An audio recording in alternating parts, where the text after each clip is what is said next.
La voz de los protagonistas. Contacto telefónico.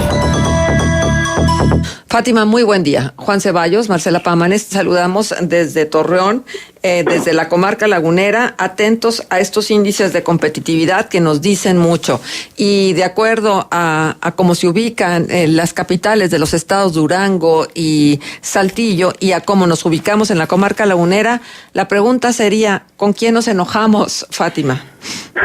Hola, ¿qué tal? Pues muchas gracias por la invitación. Pues bueno, sí, esa es la pregunta de todos. Realmente creo que los mexicanos estamos muy enojados en general porque, pues bueno, creo que esto quedó clarísimo en las elecciones y pues hay un enojo que debemos de canalizar, ¿no? Y creo que la manera en la que desde el IPCO lo estamos haciendo es a través de estos índices y queremos que este enojo pues sea constructivo. Y lo que estamos haciendo a través de los índices es delineando cuáles son las fortalezas y las debilidades de los estados y de las ciudades para que podamos construir a partir de ello, ¿no? Uh-huh. ¿Qué se mide, Fátima? Mira, en los índices de competitividad lo que medimos son las capacidades que tienen los estados y las ciudades para atraer y retener talento de inversión, que traducido de una manera un poco más palpable es cómo pueden generar estos beneficios que se traduzcan en oportunidades para las empresas y para los trabajadores y que se traduzcan en oportunidades y empleos mejor pagados. Uh-huh. Uh-huh, ciertamente, pero bueno, de manera más específica, ¿cuántos son los temas que se analizan para poder saber la competitividad de cada una de las ciudades o regiones? Claro, dividimos la metodología que mide 10 dimensiones de la competitividad y en el caso de los estados lo medimos a través de 98 indicadores, y a través de las ciudades, para ciudades son 120 indicadores. Estos subíndices miden, por ejemplo, Estado de Derecho, medio ambiente, precursores que son cuestiones como todo lo que tiene que ver con economía de red, telecomunicaciones, carreteras, sistema aeroportuario, otro subíndice sería innovación. Son 10 dimensiones. Entonces lo que hacemos en realidad es una metodología muy completa que toma variables económicas, que son, digamos, las que inciden directamente en todo lo que tiene que ver con con inversión, pero también variables que tienen que ver con calidad de vida, que son las que inciden directamente con el talento de las personas, que las ciudades y los estados sean un lugar donde la gente quiere vivir. Uh-huh. Sí, y al revisar precisamente los índices de competitividad urbana, uno luego entiende porque las ubicaciones, porque por ejemplo se toman en cuenta situaciones como el exceso de regulación, las ciudades como fuente de desarrollo, la importancia de diseñar ciudades para personas y no para coches, la necesidad de una mejor gestión del agua, entre otras, el tema del agua, el tema de diseñar ciudades para personas y no para coches, en este momento es bastante sensible en nuestra comarca lagunera y por eso es que desde ahí se puede explicar por qué nosotros tenemos este lugar y por qué ciudades que antes inclusive estaban rezagadas en comparación con la laguna están ahora por encima nuestro. Exactamente, porque al final del día lo que tratamos de hacer es un análisis bastante complejo y no se trata nada más de tener una situación económica muy sólida, por ejemplo, como sería, por ejemplo, el caso de San Pedro.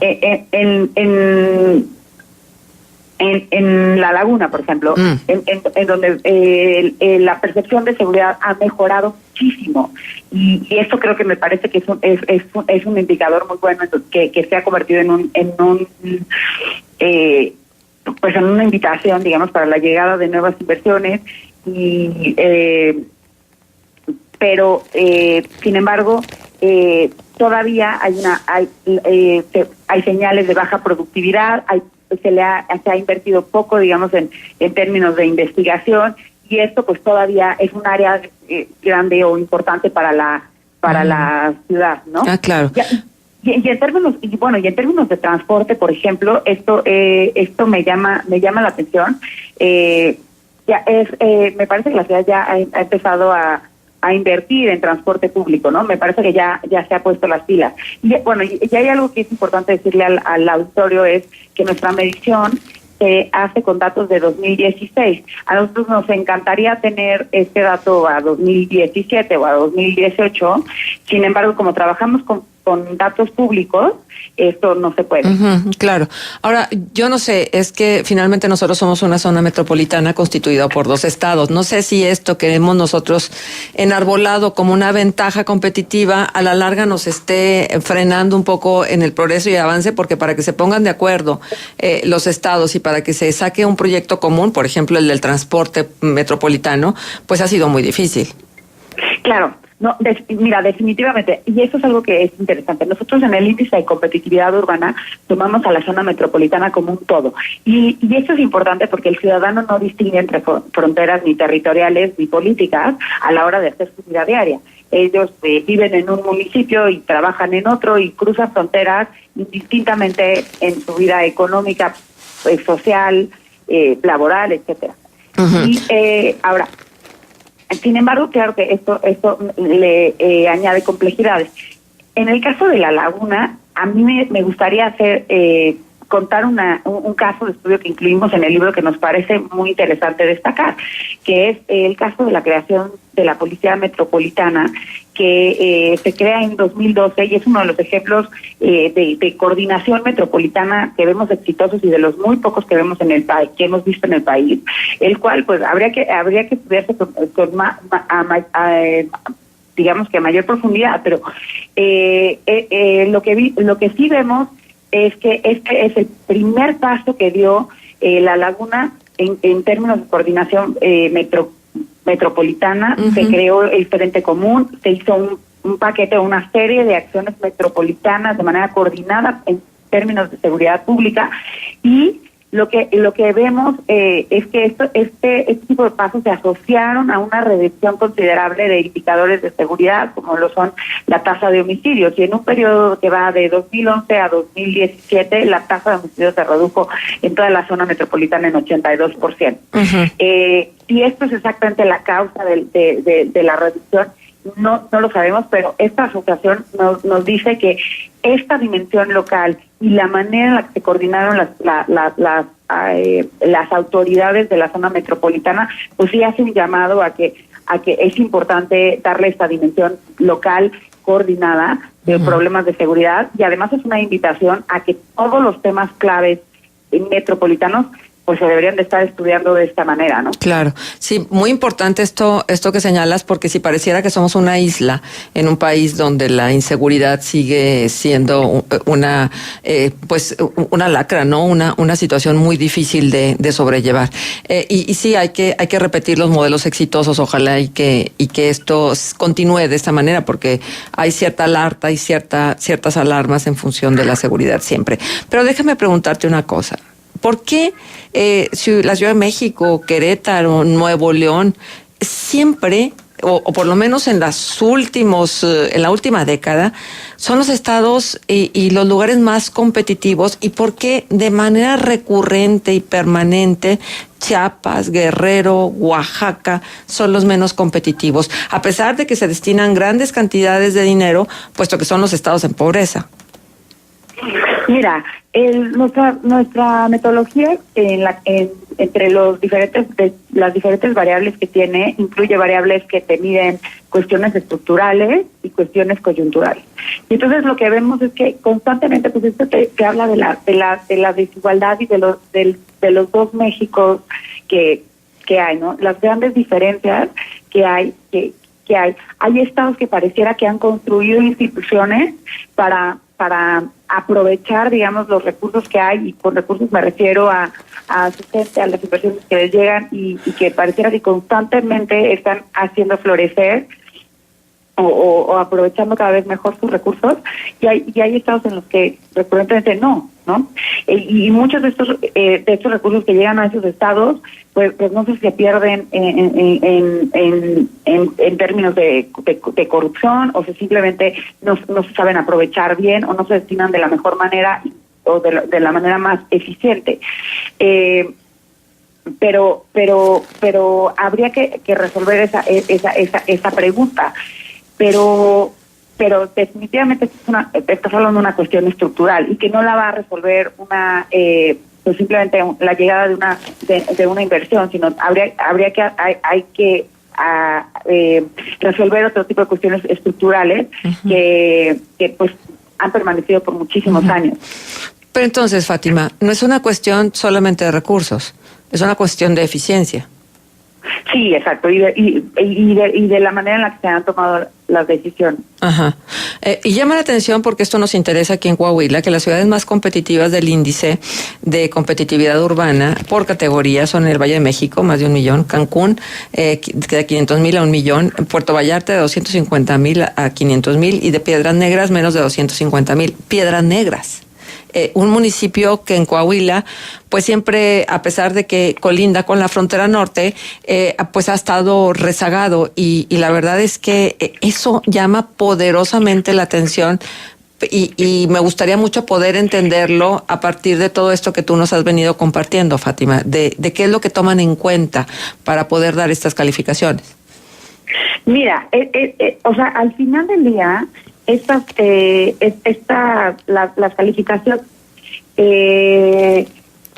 tienen que ver con, o sea, se hace la misma mención para todas las ciudades, ¿no? Y parte de lo que estás viendo no es tanto que le vaya mejor que al resto de las ciudades. O sea, al final el ranking se presenta por grupo por grupo poblacional y o sea, es la mejor ciudad dentro del grupo de menos de 250,000 habitantes. Claro, sí, así se entiende. Y eso vale la pena destacar. Ahora, en el caso de Piedras Negras, hay una cosa que vale la pena decir. Dentro de este grupo de población le va muy bien en el subíndice de derecho. Tiene una baja tasa de robo de vehículos, alta protección de seguridad, y una buena ejecución de contratos. Tiene el mismo problema, en términos de seguridad, tiene el mismo problema que tiene el Estado y el resto de las ciudades de Coahuila, que son en la tasa de secuestro. Y dentro de sus debilidades presenta rezagos en términos del sector salud que se reflejan, por ejemplo, en mortalidad, en una alta mortalidad por diabetes y por enfermedades hipertensivas. Hay diferencias de género, hay caídas en la población altamente calificada, que pareciera que la gente que se prepara sale de la ciudad. No es una ciudad capaz de absorber a la demanda estudiantil. O sea, si alguien va y estudia en esa ciudad termina yéndose, ¿no? Como no capta no capta el talento. Ni a migrantes, es una ciudad poco diversificada, o sea, y este tipo de tendencias son las que ves en las ciudades pequeñas, porque pareciera que el talento lo que busca es concentrarse o irse hacia las ciudades más grandes, que son las que tienen esta mayor capacidad de innovación. Bien, todos estos datos son fundamentales, básicos para diseñar estrategias, los planes urbanos de crecimiento, inclusive las políticas de seguridad, de movilidad, etcétera. ¿Sí las toman en cuenta? Sí, todo. Vemos temas de movilidad, vemos temas de desarrollo urbano, vemos temas de salud, vemos temas de educación.